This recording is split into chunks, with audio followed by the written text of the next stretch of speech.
खबरों में आगे बढ़ेंगे। देहरादून पुलिस की साइबर क्राइम सेल ने 415 गुम हुए स्मार्ट मोबाइल फोन बरामद कर उनके असली मालिकों को लौटा दिए। इन मोबाइलों की कुल कीमत 70,45,000 रुपए से अधिक है। वरिष्ठ पुलिस अधीक्षक देहरादून ने पुलिस मुख्यालय में आयोजित कार्यक्रम में मोबाइल फोन स्वामियों को सौंपे।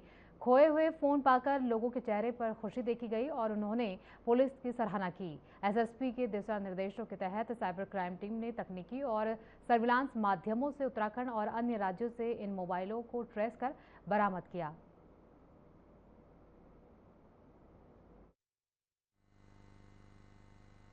साइबर सेल देहरादून के माध्यम से साइबर सेल इंचार्ज और जो हमारे सीओ ऑप्स हैं, इनकी टीम के द्वारा पिछले 6 माह में देहरादून जनपद से खोए या मिसप्लेस हुए मोबाइल फ़ोनों की रिकवरी के बाद आज उनको उनके जो ओनर्स हैं उनको दिया जाएगा, जो मोबाइल जिनसे बिलोंग करते हैं। इसमें अभी तक कुल 413 मोबाइल फ़ोन बरामद किए गए हैं, जिनकी कीमत करीब 70 लाख के आसपास आकी गई है।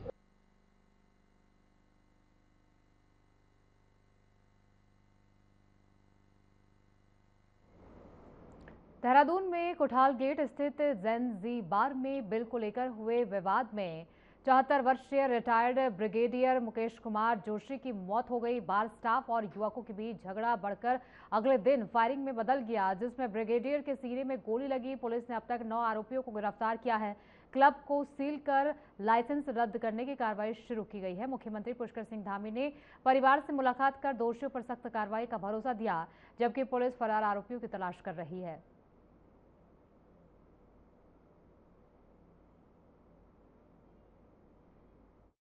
इसकी जो चेकिंग है वो लगातार बदस्तूर जारी थी। इस बीच हमें एक इनपुट मिला था कि 30 तारीख को रिटायर्ड ब्रिगेडियर श्री मुकेश जोशी साहब की हत्या के मामले में जो फरार अभियुक्त वो अपने ही घर में कुछ सामान लेने आने वाले हैं। इस संबंध में पुलिस को एक प्रारंभिक सूचना के बाद संपूर्ण देहरादून क्षेत्र में चेकिंग अभियान चलाया जा रहा था। इस बीच हमें ये सूचना मिली थी कि 2 युवक जो राजपुर क्षेत्र में ही जोड़ी के ऊपर गांव में बाय रोड वो बाईपास की ओर से निकलने की कोशिश कर रहे हैं। खानपुर विधानसभा क्षेत्र में 2027 के चुनाव को देखते हुए बीजेपी ने अपना संगठनात्मक अभियान तेज कर दिया है। इसी कड़ी में खानपुर विधानसभा क्षेत्र के ढडेरा नगर पंचायत में एक कार्यक्रम का आयोजन किया गया। इस कार्यक्रम में महेंद्र भट्ट और त्रिवेंद्र सिंह रावत समेत कई वरिष्ठ नेताओं की मौजूदगी रही।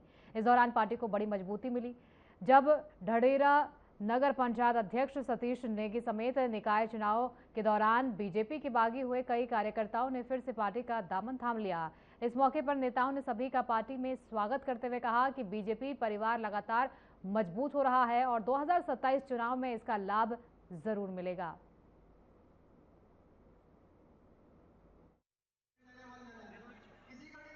धन्यवाद के हमारे नगर पंचायत के अध्यक्ष सतीश नेगी जी, गुरु राणा जी सहित बड़ी संख्या में अन्य दलों के लोगों ने भी भारतीय हिस्सा लिया।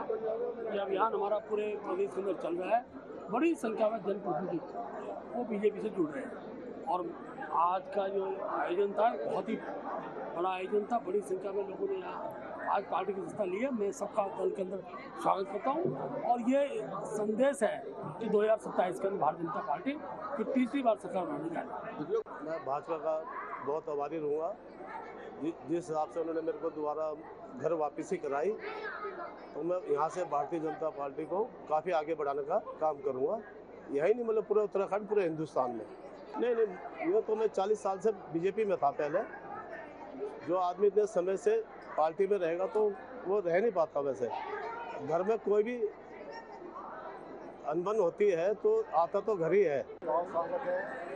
आज यहाँ के जो नगर पंचायत अध्यक्ष हैं सतीश नेगी जी, ढडेरा के जो चेयरमैन हैं, उनके सैकड़ों साथियों ने ज्वाइन किया। साथ में गौरव राणा जी जो जिला पंचायत सदस्य रहे हैं, शिवम कश्यप जी पीएसपी के नेता रहे हैं। आज सब लोगों ने भारतीय जनता पार्टी में आस्था व्यक्त की है। हम उनका स्वागत करते हैं और भारतीय जनता पार्टी में उनके आने से निश्चित रूप से पार्टी को मजबूती मिलेगी। रुड़की की गंगनहर कोतवाली पुलिस ने ऑपरेशन कालनेमी के तहत गंगनहर किनारे और रेलवे स्टेशन के पास से 10 पाखंडी बाबाओं को गिरफ्तार किया। ये बाबा तंत्र मंत्र के जरिए आम जनता को भ्रमित कर रहे थे।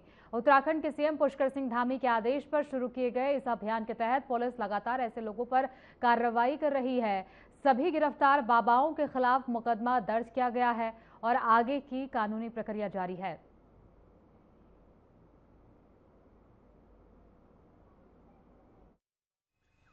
देखिए, जो हमारे प्रदेश में ऑपरेशन कालनेमी निरंतर चल रहा है, उसमें सर्कल स्तर पे हम भी ज़्यादा से ज़्यादा कार्रवाई कर रहे हैं, जिसमें कि कल रात तक भी गगनहर पुलिस ने इसमें कार्रवाई करी।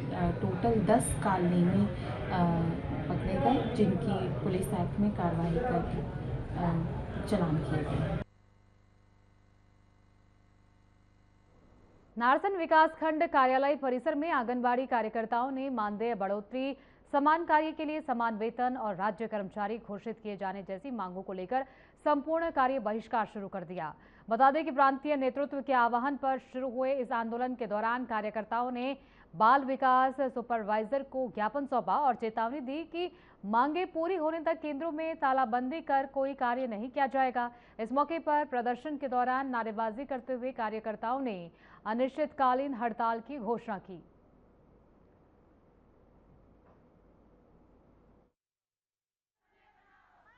मैं ये कहना चाहती हूँ कि हमारा ये धरना हमेशा ऐसे ही चलता रहेगा जब तक सरकार हमारी मांगों को पूरी नहीं करेगी। सरकार से भी यह विनती है कि सरकार हम महिलाओं को मांगों को थोड़ा दृष्टि डाले और हमारे ऊपर भी थोड़ा देखें कि महिलाएं कितना जीरो से लेके बच्चे का सारा डाटा उन्हें दे रहे हैं, हर कार्य बीएलओ का कार्य कर रहे हैं, जो भी वे कार्य हमें दे रहे हैं हम भली प्रकार से सारा कार्य उनको देते जा रहे हैं, मगर उन्हें को भी हमारे ऊपर थोड़ा देखना चाहिए कि हमें क्या कार्य करना है। हमारा थोड़ा 9300 में कोई कार्य नहीं चलता। सबसे पहले तो भैया हमारी मांग यही है कि इतनी महंगाई के दौर में सरकार हमारे बारे में बिल्कुल भी सोच नहीं रही, ध्यान नहीं दे रही है। हमारा मानदेय बहुत कम है। मानदेय बढ़ोतरी की मेन मांग हमारी यही कि हमारी मानदेय बढ़ोतरी की जाए। भैया आश्वासन तो हमें 1 साल से मिल रहा है और ये कि आपकी मांग सुन ली जाएगी, मानदेय बढ़ोतरी होगी, लेकिन आज तक हमें कोई भी हमारे 1 भी रुपये की मानदेय बढ़ोतरी नहीं हुई है। हमारी जो मांग है वो कम से कम एक न्यूनतम मजदूरी जो हमें दी जाए।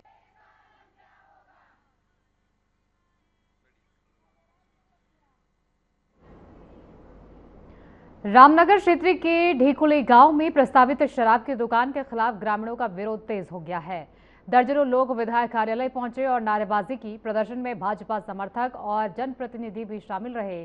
ग्राम प्रधान खस्ती देवी ने सरकार पर नशे को बढ़ावा देने का आरोप लगाया। क्षेत्रीय पंचायत सदस्य सुमन रावत ने रोजगार की अनदेखी पर नाराजगी जताई। पूर्व मंडल अध्यक्ष वीरेंद्र सिंह रावत ने जनभावना के खिलाफ फैसले का विरोध किया। विधायक की अनुपस्थिति में प्रतिनिधि को ज्ञापन सौंपा गया। ग्रामीणों ने चेतावनी दी कि फैसला वापस न होने पर आंदोलन और तेज होगा।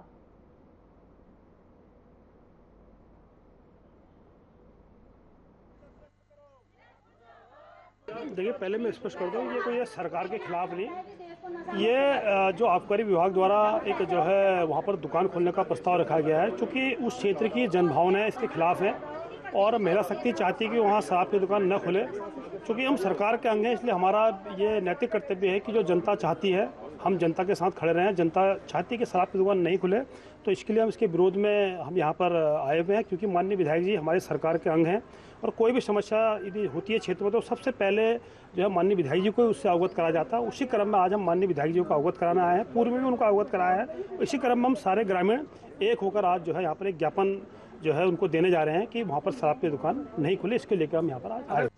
मेरा नाम खस्ती देवी, मैं ढिकुली की ग्राम प्रधान हूँ और हम इसी सिलसिले में आए हैं कि ढिकुली में ये शराब की दुकान खुल रही है, हम इस दुकान को नहीं खुलने देंगे। जहाँ एक तरफ शराब ये उसकी वो कह रहे कि नहीं करो, वहाँ पर शराब की ज़्यादा मांग हो रही, क्यों? वहाँ की गलत है ये। तो हम चाहे तोड़फोड़ करें, जो कुछ करें, लेकिन शराब। देखिए, भारतीय जनता पार्टी के लोग हमेशा सजग रहते हैं। जैसे आपने कहा कि भारतीय जनता पार्टी के लोग ही विरोध कर रहे हैं और वो हमेशा विरोध, जो गलत बातें होती हैं उनके लिए विरोध करते हैं और वो सही विरोध कर रहे हैं। और ये ढिकुली ग्राम में ये दुकान खोलने की कोई आवश्यकता नहीं है, क्योंकि आपका 7-8 किलोमीटर पर रामनगर में पहले से ही यहाँ पे 2 या 3 करीब यहाँ पे वाइन शॉप हैं और ऐसी ढिकुली की स्थिति नहीं है कि वहाँ पे जाम की स्थिति भी बहुत ज़्यादा रहती है और वहाँ पर अगर शराब की दुकान खुलती है तो एक व्यवस्था और ख़राब होती है। और सब लोग विरोध कर रहे हैं। माननीय विधायक जी ने मेरे आप लोगों के माध्यम से ये भी पता चला है कि उन्होंने मुख्यमंत्री जी से बात भी करी है कि इसको बंद किया जाए, और हम इसके लिए माननीय विधायक जी ने भी अभी कहा है कि मेरे लेटर हेड पर लिख दिया जाए और माननीय मुख्यमंत्री को भेजा जाए कि इसको तुरंत इसको बंद किया। हरिद्वार में गुरु रविदास प्रकाश उत्सव पर निकली भव्य दमड़ी यात्रा में गढ़वाल आईजी राजीव स्वरूप मुख्य आकर्षण रहे। उन्होंने संतों के साथ समाज में भाईचारे और एकता का संदेश दिया। पंजाब से शुरू हुई ये यात्रा ज्वालापुर से हर की पैड़ी तक हजारों श्रद्धालुओं के साथ भव्य रूप से निकली। भजन कीर्तन और पुष्प वर्षा ने माहौल को भक्तिमय बना दिया। कई संत महात्माओं ने उपस्थिति में विधिपूर्वक यात्रा का शुभारंभ हुआ।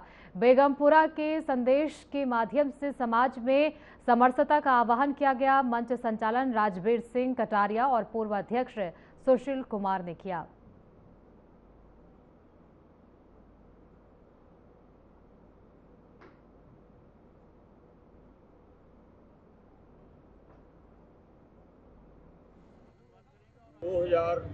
में शुरू किया था और 11 में समाप्त कर दिया।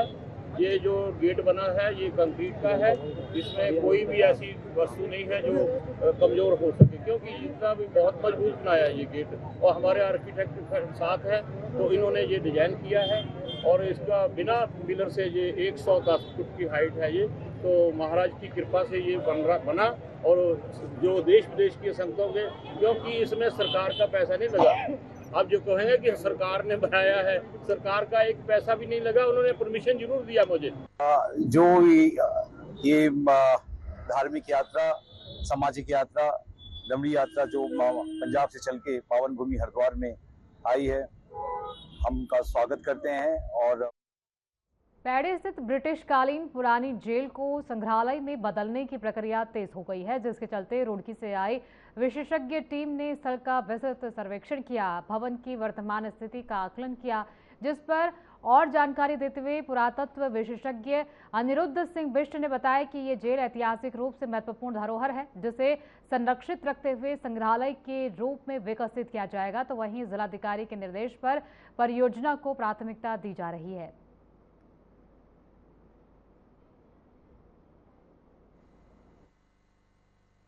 जो हमारे पौड़ी नगर में एक ऐतिहासिक हमारी धरोहर है, जो पौराणिक जेल है, 1902 में ये बनी थी। मतलब 1902 से ये प्रारंभ होगी, बनी तो बहुत पहले से शुरू हुई थी, लेकिन 1902 से इसका शुभारंभ हो गया था। और अब ये क्योंकि ये जेल अब खांडू सैंड शिफ्ट हो चुकी है यहाँ स्पेस के चक्कर में, तो जिलाधिकारी महोदय का ये निर्देश हुआ कि इसको जेल म्यूजियम के तरह से इसको डेवलप किया जाए, कि जेल म्यूजियम जैसे अन्य जेलें हैं, अन्य हमारे देशों में जेलें हैं, तो उस हिसाब से इसको भी ऐतिहासिक धरोहर है हमारी।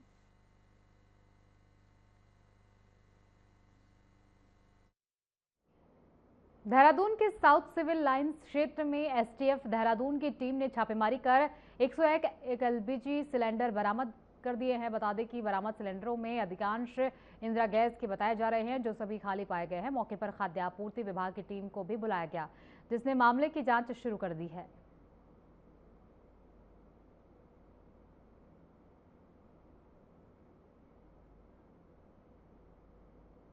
हरिद्वार पुलिस ने 2 अप्रैल को हुई एक संदिग्ध मौत का खुलासा करते हुए एक महिला और उसकी नाबालिग बेटी को गिरफ्तार किया है।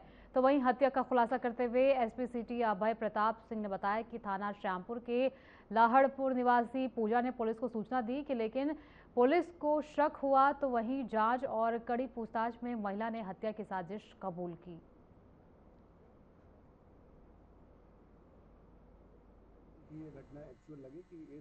देखिए, श्यामपुर थाना क्षेत्र में लाहड़पुर गांव है। 2 तारीख की ये घटना है, जिसमें एक महिला के द्वारा ये सूचना दी गई थी कि उनके पति नशे के आदी हैं और उनके द्वारा शराब पी करके रात में लड़ाई की गई और घर से चले गए और बाद में उन्होंने पॉइजन लेकर के सुसाइड कर लिया। इस सूचना पे एसएचओ श्यामपुर अपनी पूरी टीम के साथ, फील्ड यूनिट के साथ घटनास्थल पे पहुंचे। तो महिला ने जो चीजें बताई वो कहीं ना कहीं मैच नहीं हो रही थी घटनास्थल से, और इन्होंने बहुत बारीकी से जब घटनास्थल का अन्वेषण किया तो उसमें हरिद्वार के लक्सर क्षेत्र के मुंडाखेड़ा कला गांव में रात करीब 9:30 बजे एक मगरमच्छ गांव के अंदर घुस गया, जिससे ग्रामीणों में दहशत फैल गई। पहले ग्रामीणों ने खुद पकड़ने की कोशिश की लेकिन कामयाब नहीं हो पाए। सूचना मिलने पर वन विभाग की टीम मौके पर पहुंची और रेस्क्यू अभियान शुरू किया। कड़ी मशक्कत के बाद मगरमच्छ को सुरक्षित तरीके से पकड़कर सुरक्षित स्थान पर छोड़ दिया गया। रेंज अधिकारी महेंद्र गिरी ने ग्रामीणों से अपील की है कि घबराएं नहीं और ऐसी स्थिति में तुरंत वन विभाग को सूचना दें।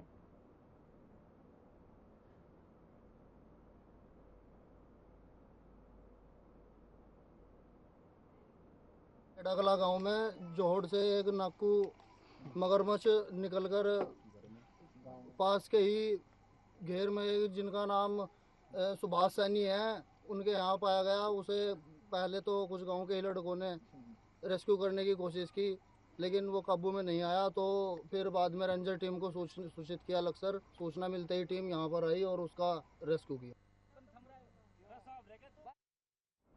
देहरादून के विकासनगर पुलिस ने चोरी हुई बाइक का सफल अनावरण करते हुए 3 आरोपियों को गिरफ्तार किया। गिरफ्तार आरोपियों में फरदीन, अमन और एक किशोर शामिल है।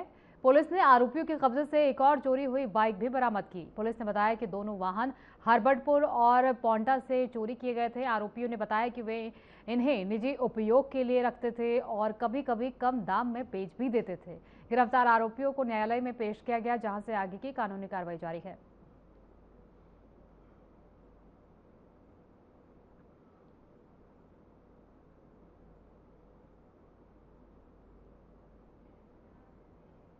हनुमान जन्मोत्सव के अवसर पर बालाजी शोभा यात्रा और कार्यक्रमों की श्रृंखला भव्य रूप से मनाई गई।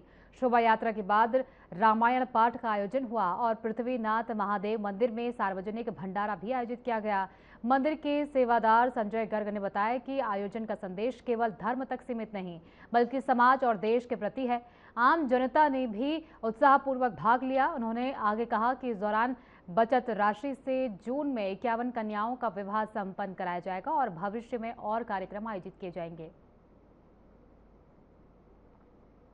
भैया कि अपने सनातन धर्म को ऊंचा रखना और हनुमान जी का जन्मोत्सव आता है, हम जैसे अपने बच्चों के अपने परिवार के उत्सव मनाते हैं, तो इस उत्सव के माध्यम से जो है हमने हनुमान जी का जन्मोत्सव मनाया। और देखो, मैं हमेशा बोलता हूँ सनातन धर्म को ऊंचा रखने के लिए जरूरी नहीं है कि झंडे डंडे लेके हम बाहर निकले। अगर ऐसे सांस्कृतिक कार्यक्रमों में हमारी मैन पावर आ रही है तो वो भी एक सनातन धर्म को ऊंचा करने का प्रयास है और वो बखूबी आप देख रहे होंगे। सारा जन समूह 2 तारीख को पूरा जनपद देहरादून राममय सनातन धर्म में आप देख रहे थे हो रहा था।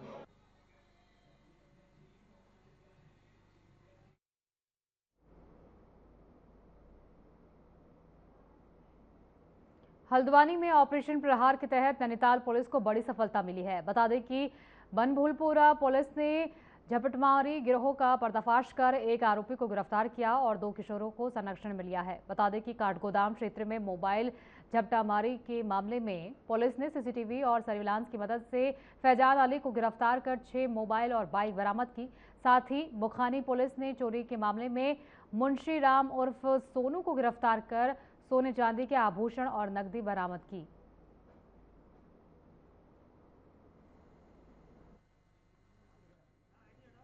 मुख्यमंत्री महोदय का निर्देश है कि संगठित अपराध और गुंडा एलिमेंट्स के ऊपर कार्रवाई करना है। इसी के अंतर्गत पीएचक्यू द्वारा एक सघन अभियान चलाया जा रहा है, उसके नाम है ऑपरेशन प्रहार। ऑपरेशन प्रहार के तहत हमारा पुलिस फोर्स मुस्तैद होकर विभिन्न जगहों पर जो है संदिग्धों के ऊपर चेकिंग करती रहती है। बताना चाहूंगा कि ऑपरेशन प्रहार के अंतर्गत आज हमको बेहतरीन सफलता मिला है। 3 तारीख को उत्तराखंड में मुख्यमंत्री विवेकाधीन राहत कोष को लेकर बड़ा विवाद खड़ा हो गया है। आरटीआई के आधार पर आरोप लगाया कि ये कोष अब विवेकाधीन नहीं बल्कि संपर्काधीन बन गया है, यानी जरूरतमंदों की बजाय प्रभावशाली लोगों को प्राथमिकता मिल रही है। हल्द्वानी में आयोजित प्रेस वार्ता में संगठन ने दावा किया कि साल 2023 से 24 और 24 से 25 के दौरान चंपावत और उधम सिंह नगर में ही कुल 6 करोड़ 65 लाख रुपए के अधिक की राशि बांटी गई। आंकड़ों के मुताबिक 3500 से ज्यादा लाभार्थियों को सहायता दी गई। लेकिन सवाल ये उठ रहा है कि इतनी बड़ी राशि केवल 2 जिलों में ही क्यों केंद्रित की जा रही है।